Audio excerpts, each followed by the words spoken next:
Me, most of my experience has been either as a sales manager, or general manager, but they were in stores where my salespeople presented product. So my job on a daily basis was to be training my salespeople as if they were F&I people. So to me, training on F&I was something that I just did every single day. And my training, personally, I'm better at situational training than I am standing in front of a group. While I can do this and I'm good at this, it's not what I'd prefer to do. I like to do it situationally. So what I'm going to try and help you guys do is understand how to train people situationally, why it's advantage for you guys, and how to do it when you get back. Does that make sense for everybody? Yep. Okay. Start out with is, anybody ever play a video game where it's, let's say it's like Mortal Kombat or something? Start off with like 100% health, right? That's how it works. I can't write, so there won't be words. I can't spell either. It's awful. Just ask Adam. Yeah, yeah. I can talk. I can't do much else. All right, this is what I have the ability to do. So what I'd say is 100%, 100% health. But we're going to change that. Instead of being health, that is going to be that you have 100% of your full opportunity to earn a customer's business on back-end products. So would you agree that when a customer comes into the F&I office and you're getting ready to present your products to them, that you have 100% opportunity, that everything from there you're going to start to lose opportunity if you say things wrong, kind of hit to his point? Would you agree with that? I don't. It was a little bit of a setup. I'm sorry, I do that from time to time. You think so. You think so. And you're not wrong for thinking so. A lot of times that's what the case is. If I'm an F&I manager, I think when they come in, I have my entire opportunity in front of me. Makes sense on the surface, but not if you think about it. Who have they talked to before you? Maybe they've gone to another bank. Could have gone to another bank. Who'd they just spend most of the time with? If you ever looked at your numbers for different salespeople, are they the same? No. Not even close. You'll notice that some salespeople, you are like 90% VSC close. Other guys are 0. That's how you get to like your 30, 40, 50%. So what we don't focus enough on is training the other people before me to set me up perfectly. Okay. So when you're doing sales training with people, I suggest starting with process. With me, process is everything. All right. Now, does everybody have a written sales process in your store? Yeah. I'm not getting a yes, remember. Who doesn't? Okay, go back, make one. All right. I don't know how you sell anything without a sales process or a road to the sale or whatever you want to call it, because what you're getting inconsistency if you're not having a specific process. If you're going from A to Z, you're getting luck of the draw. You need a sales process. Realistically, that should be what most of your training is on most of the time, because to your point, if you have a good process, you're going to have a good outcome, correct?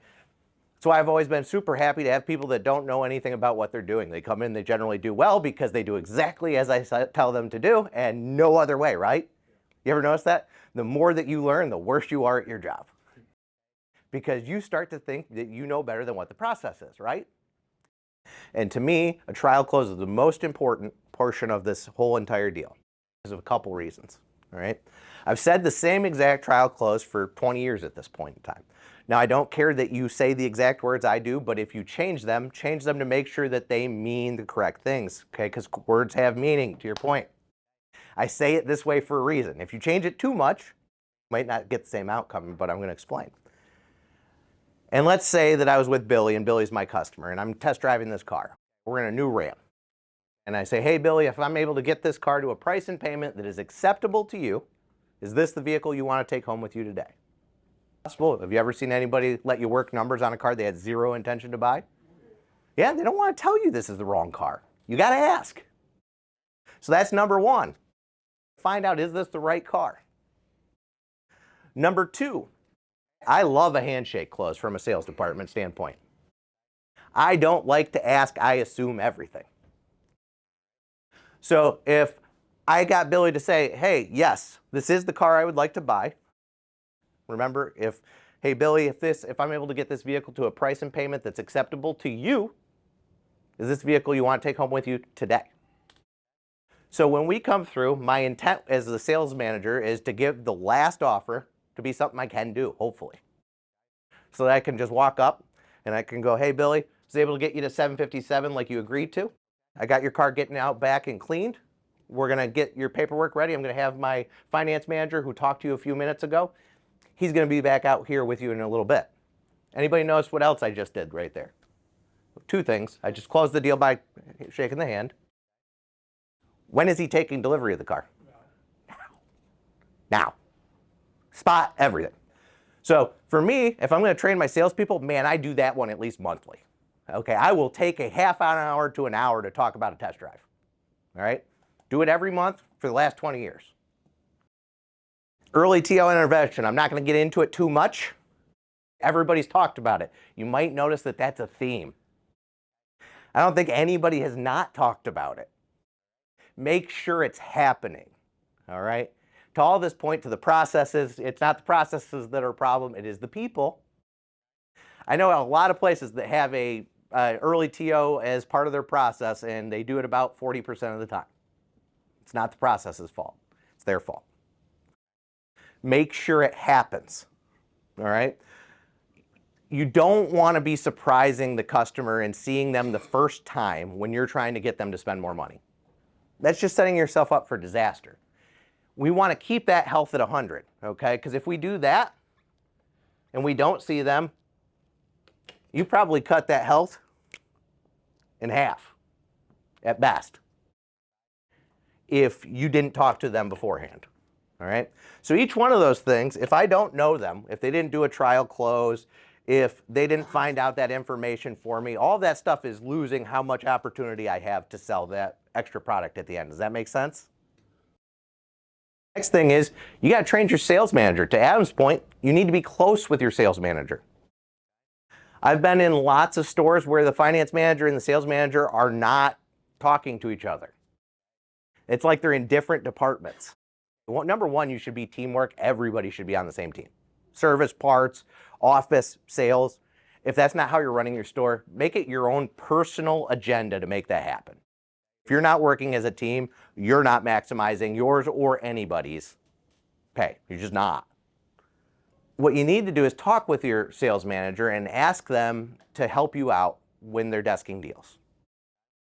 When they're desking deals, first thing is I want to know if they've done this stuff. A, it helps them sell a car. We can use that stuff that we learned and we asked to sell the car. Now, we don't want to if we don't have to, because we're going to try and save that stuff for the F&I office, right? But what they should do is, one, it's the what's in it for me side of things, is when they come back, they should ask them if they went with the customer on a test drive. Why should this desk manager ask the customer if they, or ask the salesperson if they took the customer on a test drive? Because we just talked about it. Anybody remember? Trial close. Trial close. So do I know at that point in time if this is the right car for the customer? Absolutely. You got to not accept poor performance.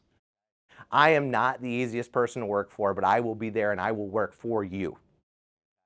I will get out there, I will close your deals, I will be making phone calls to your customer, I will send email. I can be a little bit of a jerk, but people put up with it because they know I'm there to actually help them. I mean it, truly mean it. I go to fight for my team all the time. When they come up to the desk, I want to know, did you take them on a test drive and did you do a trial close? Secondly, I want them to ask if they did the trade walk. And third, I want to know if they did asked if they had a warranty or appearance protection. Does that make sense? Now, when that's done, finance manager, which is you guys, all right, you should be reviewing that information with both people. Find out about the customer from the salesperson, to his point. Find out about whether or not they did those parts of the process through the sales manager. And use it as a teaching moment if they didn't. Let me ask you a question. Sure. You're a sales manager, GSM. What's the best way to handle that? Sometimes I find in the business, the sales managers get maybe a little ego or, don't question me, finance manager. Sure. You know what I'm saying? How do you combat? What would be the best way to approach? Well, first of all, A is make sure you're part of the process. Every person, it's all about personalities, to your point. Be a team. It goes back to being that team. If you haven't been helping with anything and you come in and ask them to do you a favor, they're going to tell you where to go. Okay, just be honest. And I want you to do this for me, but you've never done anything for me. Yeah. I appreciate that, but no, I'm not going to do that. Be there to help. Really, if you ever want anybody to do anything for you, help them. Hey, what can I do to help you make your job easier if you can do this for me? Pretty straightforward. Most of the time, their pay plan is somewhat tied to yours in some way, shape, or form anyhow. Most of the time, it's going to be an adjusted gross. So helping you helps them, which is most of the time the case. If you know their pay plan is affected by F&I gross, it's a pretty easy one. I want to make you more money. Okay, a lot of times, finance managers sit on their own island. Let's just call it what it is. I was just in a dealership where that is 100% the case, where I'm consulting with a dealership. Their finance managers operate almost entirely independently from the rest of the store. And they were surprised that they were getting poor performance between the sales department and the F&I department. Well, I'm like, you're not even together, so no wonder you aren't getting what you would expect out of it, right? Make sure that you guys become a part of a whole team. There should be a whole team. Be involved with trying to help close the deals. If you're not busy with a customer, it's a great time. Sales manager, you want to be on the sales manager's good side, help with that. If he's busy and he can't TO a customer, hey, you want me to come in and take a whack at it for you? I'm sure they're going to tell you yes. Now, all of those steps, if we've done them correctly, we've reserved as much of this as we can, right? We've gotten as close to 100% if we didn't do those things, if we didn't do those things wrong, right? So we want to at least get the choice to, when we get to present to them, that we have 100% opportunity or as close to it as we can. I could sell pretty much anything anywhere as long as you can give me some basic information about it. Especially in the way that I sell. I tend to be a tad animated. Have you noticed anything about some of the other people that have presented today? A little animation, a little enthusiasm, a little incitement. Is that a bad thing? No, it's not. Ever been to Ruth's Chris? Yeah. You ever hear the plate coming past you? 500 degrees. You ever smell it? They're selling the sizzle, not the steak. Old verbiage, but it's true. I sell with excitement. That's what I do. I get you excited. You're going to buy stuff. Now, it is just as important in that F&I office to do that. Now, it's harder to do it there because they're not as excited about the nice shiny thing that they're about to take home with them. You're trying to sell a piece of paper. But the excitement is still a big thing. So what you don't want to do is bring down that level. I think that's what happens a lot of times when people go to the finance office, especially if they didn't do that early TO. When you come in and everything's bad now. You're happy, you're buying a car, and now everything's bad. Things have turned. You ever notice that? It was like, super happy. Oh, I hate life now. Don't make it that way. Congratulate them. You should have already known the person. I like to have fun with my customers. It makes my life easier. So if I've already been out and talked with you and I said, hey, I'm here to help you if you need anything, and I see that you've gotten your car, great, you got that car, it's my favorite color, purple. Have fun with them. Sell the excitement of it. What they're doing is great. They're buying a new car. It's the second most expensive they're going to buy and they're going to buy in their life outside of their home. The reason I want that excitement is I want to try and make sure that they understand to protect their investment is continue. Now, I don't want to scare them. To a couple of your points, I'm not a scare tactic guy. Not. I am like two things. I like the excitement. The other thing is I like math. If I can get things to write down in front of you and justify my position, there isn't really a whole lot of reason for you not to do this. But the focus of what I wanted you guys to understand is to take a portion of the ownership of that sales team and be a part of it in a way that you aren't normally. So is that something you think you can do when you go back?